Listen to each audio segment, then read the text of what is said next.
Bro, jifunze kutofautisha kati ya mtu anayekutafuta akipata muda na anayetenga muda kukutafuta. Pia hakikisha hisia za mapenzi hazizidi ndoto zako na malengo yako. Watu wana watu wao.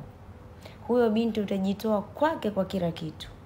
Utakubali uteseke na kuyaacha matatizo yako ukiwahi kutatua ya kwake. Ila kuna siku atakuja atakwambia sikukutuma ni kimbelembele chako. Ukiona unawashwa kutumia fedha, my brother, siku usije ukajuta, mtumie mama yako.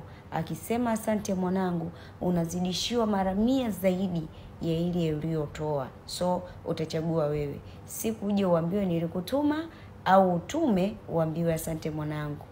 Take care. Sema sijakwambia, nikaushauri tu.